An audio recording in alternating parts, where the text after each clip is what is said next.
भैया नमस्ते। नमस्ते बहन, नमस्ते। कहिए बहन, आखिर आज अचानक कौन सा ऐसा खास काम पड़ गया जो दरबार खास तक आना पड़ा?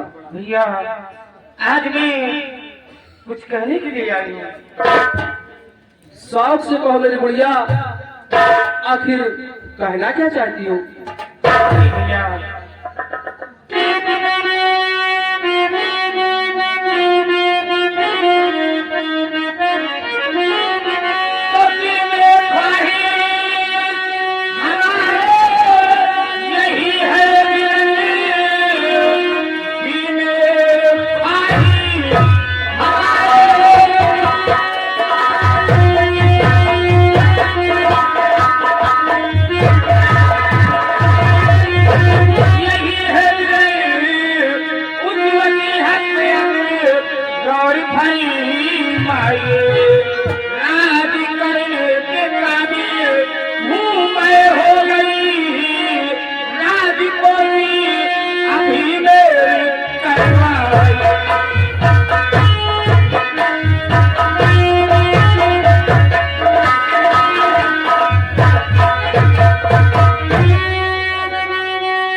कर दीजिए राज आधे की हकदार और तुम पहले बाखुशी राज आधा ये ले लीजिए।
खामोश पद्मा और तुम्हारो लो मांगना हम तुम्हारा कभी तो बोल नहीं।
मुझे मेरा हाथ देने से इनकार क्यों करेगा? ठीक कहे हो बहन पद्मा, लेकिन तुम इस बात को नहीं जानती कि तुम हमारी सगी बहन नहीं बल्कि सौतेली बहन हो। और हाँ, इसीलिए पिताजी ने पूरी रियासत तुम्हारे नाम कर दिया था कि ताकि हम तुम्हें कभी अपनी सौतेली बहन न समझ सकूं। लेकिन आज इसका मतलब ये नहीं कि तुम इस सिंहासन पर बैठ के राज करो और मैं और हमारा बेटा जंगलों की खाक छानूं। अगर तुम्हें लेना है तो शौक से आधी रियासत ले सकती हो बहन। नहीं भैया, मुझे पूरी रियासत चाहिए, आधी नहीं। बहन पद्मा, मैंने तुम्हें बता दिया कि बचपन की तरह तुम जिद पर मत दिखो। द्वारपालों को द्वारा खिंचवा कर तुम्हें राज दरबार से बाहर करवा दिया। इसका मतलब सियासत में, दरबार में मेरा कोई मान सम्मान नहीं। तुम ऐसे नहीं होगे।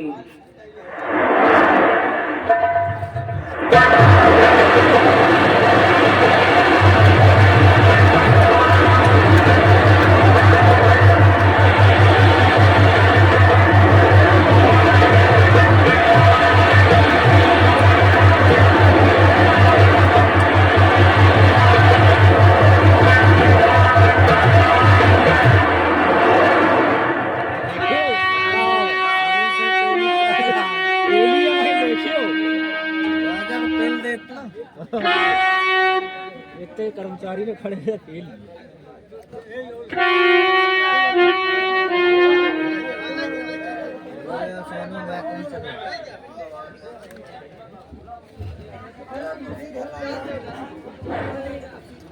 महामंत्री विकास सिंह और सेनापति भूषण, देखा तुम लोगों ने पद्मा को गुस्से को कोई तकदीर करो, कोई तकदीर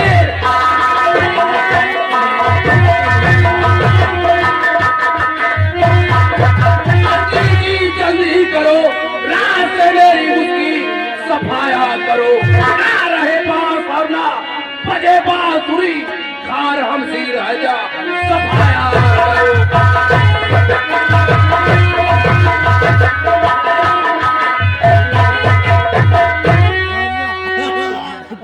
महाराज, आप चिंता और फिकर छोड़ दे।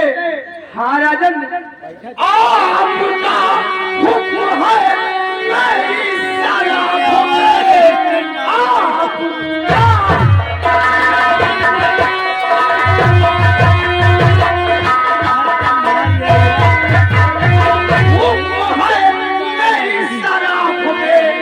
आप चिंता नहीं करिए, बेकार है। जा रहा हूँ अभी, जा रहा हूँ अभी, दूंगा मीठा मैं पद्मा को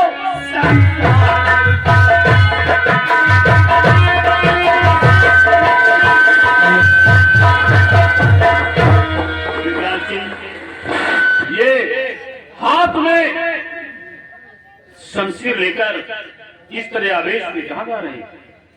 सेनापति प्रशांत, अरे महाराज के हुक्म से मैं राजकुमारी पद्मा का कत्ल करने के लिए जा रहा हूँ। और हाँ सेनापति जी, जो काम कल करना चाहिए उसे आज ही करने में भलाई है, इसलिए हमारा रास्ता मतलब ठहरो महाराज, आप सब कुछ जानते हुए भी आप इतनी बड़ी नादानी क्यों कर रहे हैं?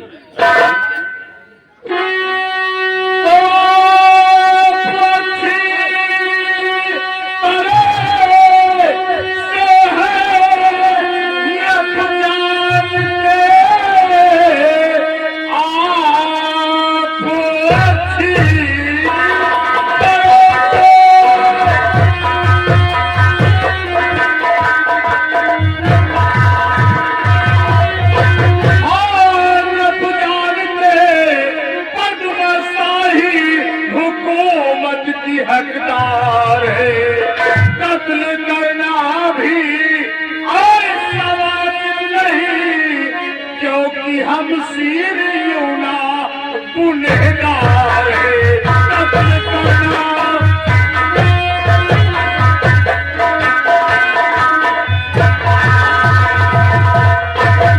मेरे दानवीर सम्राट, मानता हूँ कि राजकुमारी पद्मा आपके रास्ते का रोड़ा है, परंतु महाराज, राजकुमारी पद्मा को रास्ते से हटाने का मतलब ये नहीं है राजकुमारी पद्मा का कत्ल कर दिया जाए। महाराज, अगर आप राजकुमारी पद्मा को अपने रास्ते से हटाना चाहते हैं तो आपसे मेरी एक सलाह है राजन। महाराज, आप कोई अच्छा सा घर देखकर, कोई अच्छा सा वर देखकर राजकुमारी पद्मा का ब्याह कर दीजिए।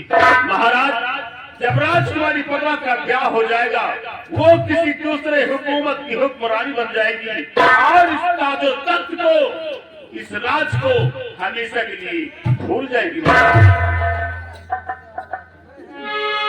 लेकिन सेनापति प्रशांत, राजकुमारी पद्मा शादी हो जाने के बाद भी अगर अपनी हद को नहीं छोड़ी तो फिर क्या होगा?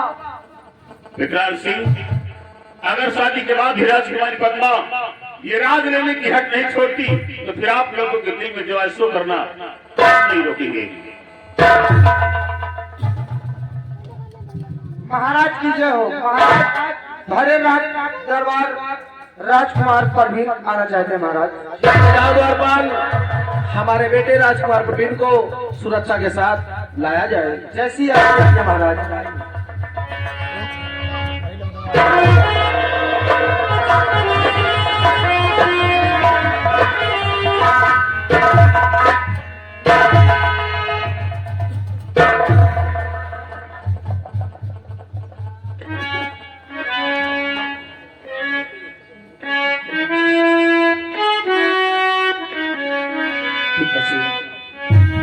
आज आपके इस भरे दरबार में आपका बेटा प्रवीण कुछ उम्मीद और आस लेकर आया है पिताजी। अगर आपकी इजाजत हो तो मैं कहूँ। इजाजत है बेटा, शौक से कहो। आखिर कहना क्या चाहते हो? पिताजी आरज़ू, पिताजी आरज़ू छोटी पिताजी लाल की सुनो।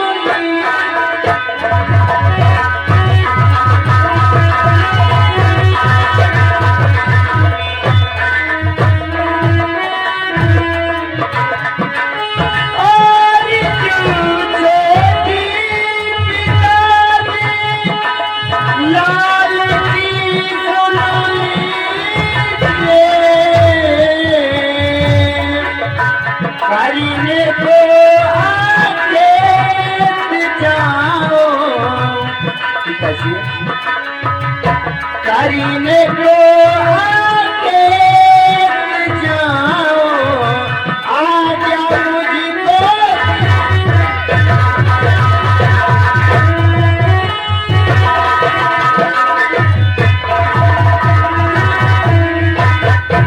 हाँ पिताजी, अपने दिल में बहुत ही हर्षोल्लास के साथ उम्मीद लेकर आया हूँ। अगर आपकी रजा हो तो मैं आज शिकार खेलाऊं पिताजी। ठीक है बेटा, शौक से जाओ शिकार खेलने, इजाजत है। लेकिन शाम होने से पहले अपने राजमहल वापस आ जाना। पिताजी मैं शाम होने से पहले आपके आज्ञा अनुसार राजमहल वापस आ जाऊंगा। लेकिन पिताजी एक छोटी अरदास और है। पिताजी मेरे साथ दरबारी को भेज दीजिए। ठीक है बेटा, शौक से ले जाओ, इजाजत है। पिताजी आपकी आज्ञा सर आंखों पर।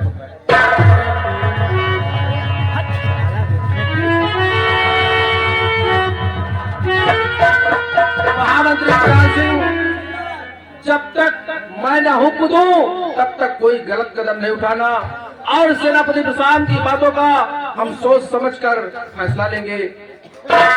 द्वारपाल, आज का राज दरबार इसी जगह समाप्त किया जाता है।